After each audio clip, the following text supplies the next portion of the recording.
915년 어느 날이었습니다. 태봉국의 궁궐에서 끔찍한 비명소리가 들려왔습니다. 왕비가 죽어가고 있었죠. 그것도 상상할 수 없을 만큼 잔인한 방법으로 말입니다. 뜨겁게 달군 쇠절구공이가 그녀의 몸을 관통했고 입과 코에서 연기가 피어올랐다고 합니다. 한국사를 통틀어 가장 참혹한 죽음을 맞이한 왕비, 바로 강비의 이야기입니다. 그녀는 도대체 무슨 죄를 저질렀을까요? 강비는 황해도 신천 출신이었습니다. 삼국사기에는 부인 강씨라고만 기록되어 있는데 시호나 이름조차 남아있지 않죠. 그래서 오늘날에는 강비 또는 왕비 강씨라고 불립니다. 지리적 여건과 성씨로 미루어 보면 그녀는 신천 강씨 집안 출신으로 황해도와 평안도 일대 폐서 지역의 유력한 호족 집안 딸이었을 것으로 추정됩니다. 한국학중앙연구원의 기록에 따르면 후에 왕건이 고려를 세운 뒤 활약한 강씨 성을 가진 인물들이 대부분 신천 강씨였다고 전합니다. 흥미로운 점은 이 신천 강씨 집안이 왕건의 조상 중 한 명인 강충과 연결되어 있다는 사실입니다. 즉, 왕건 집안과는 먼 인척 관계였던 거죠. 철원 지역의 전설에는 강비가 원래 왕건과 혼인이 약속되었지만 왕건의 아버지 왕룡이 반대해서 무산되었다는 이야기도 전해집니다. 그런 그녀가 궁예의 왕비가 된 것은 언제였을까요? 정확한 날짜는 알려져 있지 않지만 궁예가 901년에 후고구려를 세우고 송악에 도읍하면서 왕비가 되었을 것으로 보입니다. 이것은 단순한 사랑의 결혼이 아니었습니다. 궁예가 신천 출신인 그녀를 왕비로 삼은 것은 황해도와 평안도 일대 폐서 지역의 고구려계 호족들과 연대하기 위한 정략적 선택이었죠. 강비는 궁예와의 사이에서 두 아들을 낳았습니다. 큰아들 신광과 둘째 청광이었는데 궁예는 이들을 각각 신광보살, 청광보살이라 부르며 신격화했습니다. 처음에는 모든 것이 순조로워 보였습니다. 궁예는 강원도와 경기도, 황해도 대부분, 평안도와 충청도 일부를 장악하며 후삼국 중 가장 강력한 세력을 형성했거든요. 삼국사기에 따르면 당시 태봉은 전국의 3분의 1을 차지할 정도였다고 합니다. 강비도 왕비로서의 지위를 누리며 두 아들이 성장하는 모습을 지켜봤을 겁니다. 하지만 곧 상황은 급변하게 됩니다. 911년 궁예가 국호를 태봉으로 바꾸고 스스로를 미륵불이라 자칭하기 시작한 거죠. 이때부터 강비가 꿈꾸던 평화로운 왕비의 삶은 서서히 무너지기 시작했습니다. 911년 궁예는 국호를 태봉으로 바꾸고 연호를 수덕만세라고 정했습니다. 바로 이때부터 그는 스스로를 미륵불이라 자칭하기 시작했죠. 그리고 큰아들 신광을 신광보살로, 막내 아들 청광을 청광보살이라 부르며 자신과 함께 신격화했습니다. 한국민족문화대백 과사전의 기록에 따르면 궁예는 복장이나 행차에서도 나름대로 미륵불의 장엄함을 꾸몄다고 합니다. 더 놀라운 건 그가 불교 경전 20여 권을 직접 지었다는 사실입니다. 이 경전들에는 자신이 하생한 미륵불이며 자신의 치세가 미륵불이 하생한 이상세계라는 내용이 담겨 있었을 것으로 추정됩니다. 기존 불교 교단과는 완전히 다른 새로운 종파를 만든 셈이죠. 이렇게 궁예는 국왕이자 미륵불로서 세속과 종교의 권능을 모두 장악했습니다. 지배자가 신 또는 그 후손으로 통치하는 것을 신정이라고 하는데 궁예는 개인이 국가 권력을 독점하는 전제주의까지 결합시켰습니다. 역사학자들은 이를 신정적 전제주의라고 부릅니다. 914년 궁예는 연호를 다시 정계로 바꿨습니다. 그리고 본격적으로 미륵관심법이라는 걸 사용하기 시작했죠. 관심이란 본래 선종에서 마음의 본바탕을 바르게 살펴본다는 뜻인데 궁예는 이를 통해 다른 사람의 마음을 읽을 수 있다고 주장했습니다. 특히 부인들의 비밀을 알아낼 수 있다고 내세웠죠. 고려사 태조총서에 기록된 내용은 소름이 끼칠 정도입니다. 궁예는 항상 스스로 말하기를 자신은 미륵관심법을 체득하여 부녀들의 음행까지도 알아낼 수 있다고 했습니다. 그리고 만일 자신의 관심법에 걸리는 자가 있으면 곧 엄벌에 처하겠다고 선언했죠. 실제로 그는 쇠로 세척이나 되는 절구공이를 만들어 놓고 죽이고 싶은 사람이 있으면 그것을 불에 달구어 사용했다고 합니다. 이 때문에 부녀자들이 무서워 벌벌 떨었고 원망과 분노가 날로 심해졌다고 고려사는 전합니다. 미륵관심법은 반란의 음모를 적발하는 데도 이용되었습니다. 왕건조차 이 때문에 모반의 혐의를 받은 적이 있었죠. 삼국사기에 따르면 왕건이 궁예로부터 의심을 받고 위기에 몰렸다가 간신히 벗어난 일이 있었다고 합니다. 궁예는 관리들을 감찰하기 위해 인사를 담당하는 내봉성에 사정 기능을 더하고 내군을 설치하여 신변 경호와 함께 군의 동향을 감시하도록 했습니다. 미륵관심법은 이러한 정치 조직의 변화와 함께 작동하는 공포 정치의 핵심 도구였던 겁니다. 이 과정에서 수많은 사람들이 희생되었습니다. 동궁기시를 지냈던 박유 같은 유학자들은 궁예의 강설을 사설이요, 괴담이라고 비난했습니다. 승려 석총은 궁예의 주장을 정면으로 반박하다가 철퇴에 맞아 죽었죠. 한국민종문화대백 과사전에 따르면 917년에는 선종 계열의 승려 형미도 궁예에게 죽임을 당했다고 전합니다. 태봉의 분위기는 공포로 가득 차 있었습니다. 신하들은 전전긍긍했고 백성들은 원망했죠. 하지만 누구도 감히 궁예에게 맞설 수 없었습니다. 그런데 915년 한 사람이 용기를 냈습니다. 바로 왕비 강씨였습니다. 915년 정계 2년 강비는 더 이상 참을 수 없었습니다. 남편 궁예가 옳지 않은 일을 너무 많이 저질렀기 때문이죠. 삼국사기는 이렇게 기록하고 있습니다. 부인 강씨가 왕이 도리에 어긋난 일을 많이 행하자 정색으로 간쟁하였다고 말입니다. 정색으로 간쟁했다는 표현이 중요합니다. 이것은 단순히 조심스럽게 건의한 게 아니라 얼굴빛을 엄하게 하고 강하게 충언했다는 뜻이거든요. 왕비로서 그녀는 궁예의 폭정을 누구보다 가까이서 지켜봤을 겁니다. 무고한 신하들이 모반죄로 몰려 죽어가는 모습, 백성들이 공포에 떨며 살아가는 모습, 승려들마저 억울하게 처형당하는 모습을 말이죠. 강비가 구체적으로 무엇을 간언했는지는 기록에 남아있지 않습니다. 하지만 한국학중앙연구원의 연구에 따르면 그녀가 궁예의 미륵, 자칭과 신정적 전제주의를 비판했을 가능성이 높다고 합니다. 자신을 신으로 여기고 사람들에게 숭배를 강요하는 남편의 행동이 잘못되었다고 말한 거죠. 그런데 궁예의 반응은 예상을 뛰어넘었습니다. 그는 부인을 미워하며 이렇게 말했습니다. 내가 다른 사람과 간통하였으니 어찌 된 일인가. 강 씨가 깜짝 놀라 대답했습니다. 어찌 그런 일이 있었겠습니까? 라고요. 하지만 궁예는 나는 신통력으로 보았다며 단호하게 말했죠. 여기서 신통력이란 바로 미륵관심법을 뜻합니다. 고려사 기록에 따르면 궁예는 미륵관심법으로 부인의 비밀을 알아낼 수 있다고 주장했습니다. 이것은 미륵불 궁예의 권능을 드러내는 장치였고 반대 세력을 적발하고 숙청하는 도구였죠. 그런데 정말 간통 때문이었을까요? 많은 역사학자들은 의문을 제기합니다.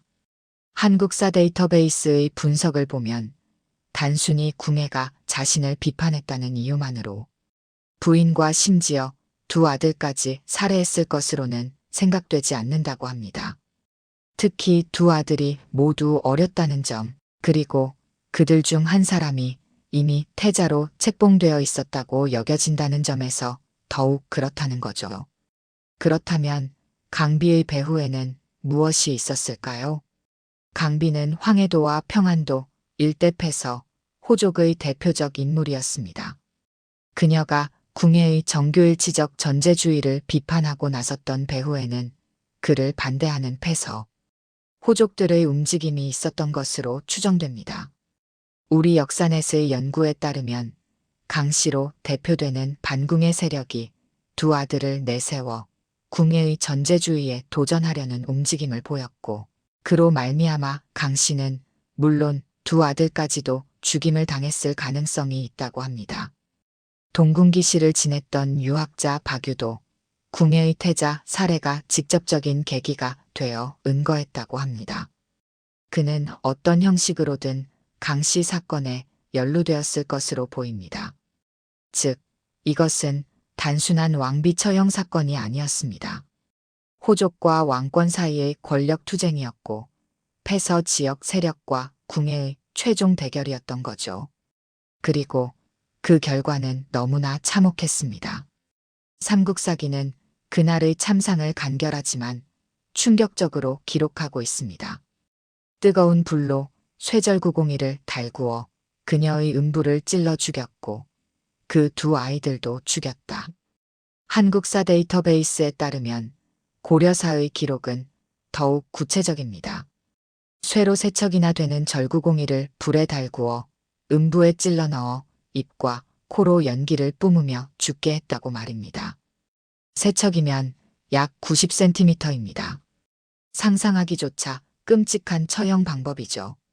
우리 역사상 가장 잔인한 죽음을 맞이한 왕비, 바로 이것이 강비의 최후였습니다. 그런데 더 비극적인 건 그녀의 두 아들도 함께 죽임을 당했다는 사실입니다. 궁예가 신광보살, 청광보살이라 부르며 신격화했던 바로 그 아들들 말입니다. 한국민종문화대백 과사전의 기록에 따르면 915년 부인 강씨가 비법을 많이 행한다고 간쟁하였을 때 궁예는 부인은 물론 보살로 삼았던 두 아들마저 죽였다고 합니다. 당시 조정에서 그에 대한 비판을 넘어 도전의 움직임이 있었던 것으로 보입니다. 태자로 책봉되었을 가능성이 높은 아이들까지 아버지 손에 죽은 겁니다. 일반적으로 왕후를 폐해 쫓아내는 일은 있어도 죽이는 일은 극히 드뭅니다. 게다가 왕후가 낳은 아들들까지 모조리 죽였다는 점에서 표면적으로는 궁예의 광기가 극에 달했다고 볼 수 있죠. 하지만 역사학자들은 다른 해석을 제시합니다. 우리 역사넷의 연구에 따르면 궁예는 옛 고구려의 호족인 신천 강씨 출신의 딸로 패서 고구려의 호족들의 목소리를 대변하던 강비가 재위계승권을 가진 자신의 아들을 앞세워 궁예를 무력화시키려는 시도나 더 나아가 반란을 일으켰기 때문에 부인 강비와 두 아들까지 처형했을 가능성이 있다고 합니다. 실제로 염주 출신 호족 윤선은 궁예 말년에 궁예로부터 화를 입을까 두려워 망명했다고 기록되어 있습니다. 이는 윤선이 부인 강씨 사건에 연루되었거나 그렇지 않았더라도 궁예로부터 반궁의 세력이라는 혐의를 받았음을 보여주죠. 강비의 처형은 단순한 개인의 비극이 아니었습니다. 이것은 패서 호족 세력에 대한 궁예의 철저한 숙청이었고 왕권과 호족 세력 간의 권력 투쟁에서 일어난 비극적 사건이었던 겁니다. 디지털철 원문화대전의 기록에 따르면 915년 궁예는 간언을 하던 부인 강씨에게 음란죄를 씌워 강씨와 강씨 소생의 자식들마저 잔인하게 처형했다고 전합니다. 결국 왕권 강화를 위한 방편이었던 신정적 전제주의가 그 자체가 목적이 되면서 궁예를 신료와 교단, 일반 민중 모두로부터 고립시켰다는 거죠. 강비의 죽음 이후 상황은 더욱 악화되었습니다. 우리 역사넷에 따르면 915년 궁예가 부인과 두 아들을 살해한 후 의심이 많아지고 화를 잘 내어 여러 신하들은 물론 심지어 백성들까지 죄 없이 죽임을 당하는 경우가 자주 있었다고 합니다. 공포 정치는 절정에 달했고 태봉은 서서히 무너지기 시작했습니다. 강비의 죽음은 돌이킬 수 없는 결과를 가져왔습니다. 가장 먼저 패서 호족들이 궁예를 완전히 등졌습니다. 자신들의 대표적 인물이었던 강비가 처형당했으니 더 이상 궁예를 믿을 수 없었던 거죠. 우리 역사넷의 연구에 따르면 강비와 같은 신천 강씨 출신들과 패서 지역 호족들은 강비 사건 이후 궁예 정권에서 완전히 이탈했다고 합니다. 궁예의 호족 세력 견제와 폭정에 여러 측근들과 호족들은 전전긍긍했습니다. 왕건도 예외가 아니었습니다. 그는 궁예로부터 모반의 혐의를 받고 미륵관신법의 시험 대상이 되면서 궁지에 몰렸다가 간신히 벗어났죠. 한국사 데이터베이스에 따르면 장주였던 최응이 궁예로부터 모반의 혐의를 받았던 왕건을 구해주었다고 합니다. 문인 송하몽 등은 궁예의 몰락과 왕건의 즉위를 예언했다는 고경의 글을 거짓으로 해석하여 왕건과 자신들의 안전을 도모했습니다.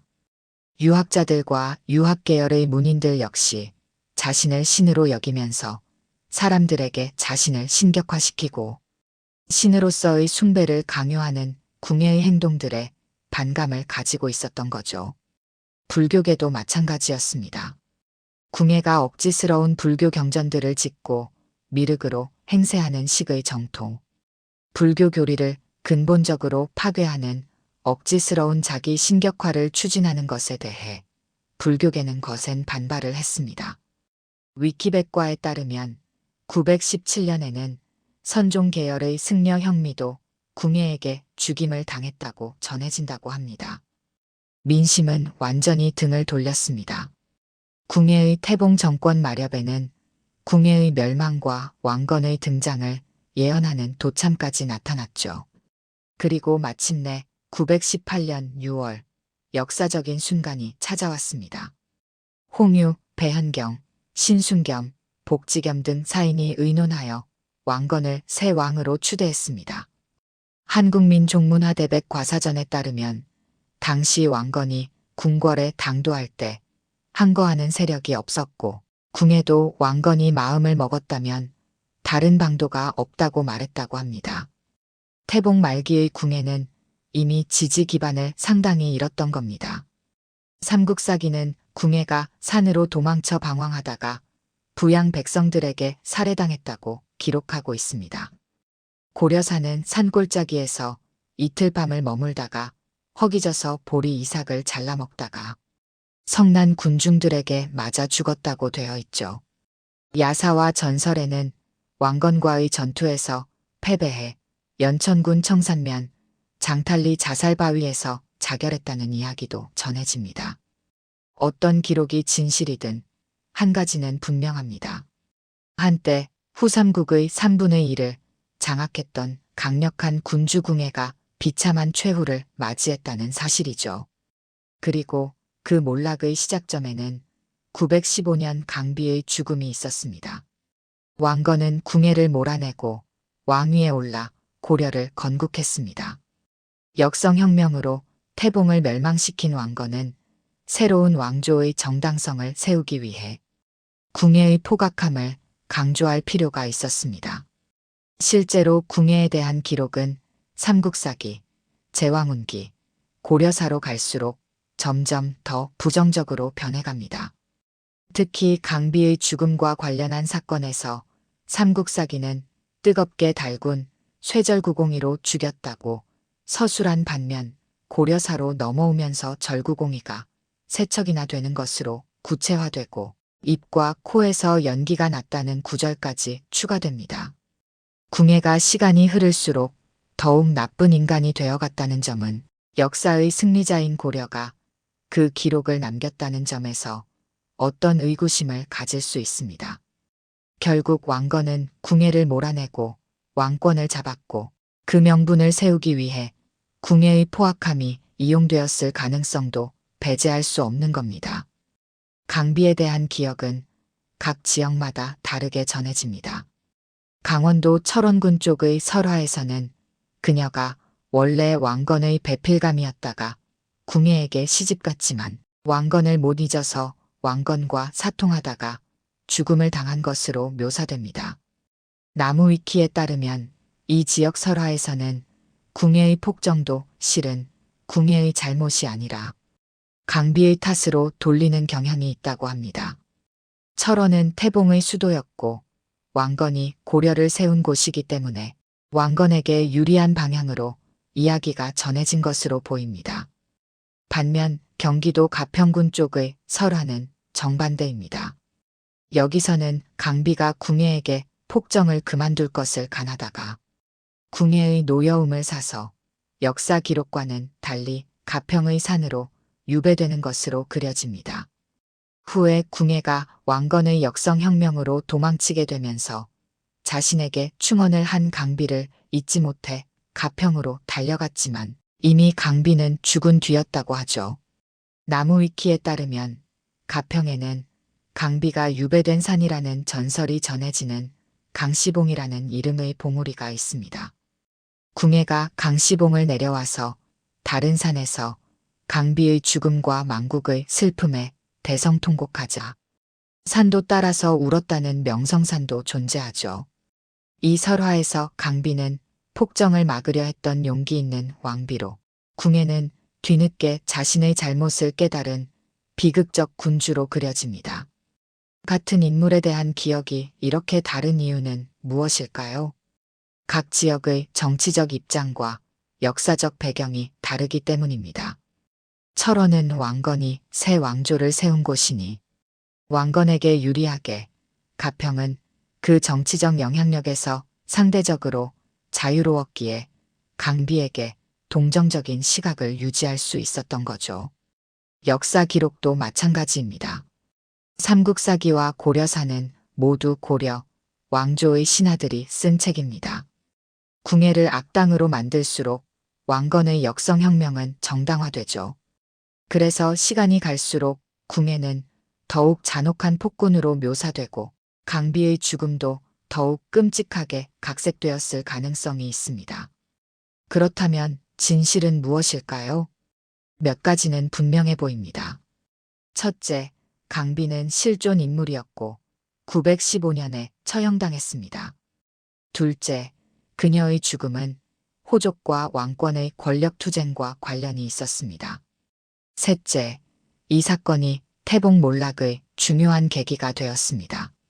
하지만 구체적인 처형 방법이나 동기에 대해서는 승자가 쓴 역사라는 점을 고려해야 합니다.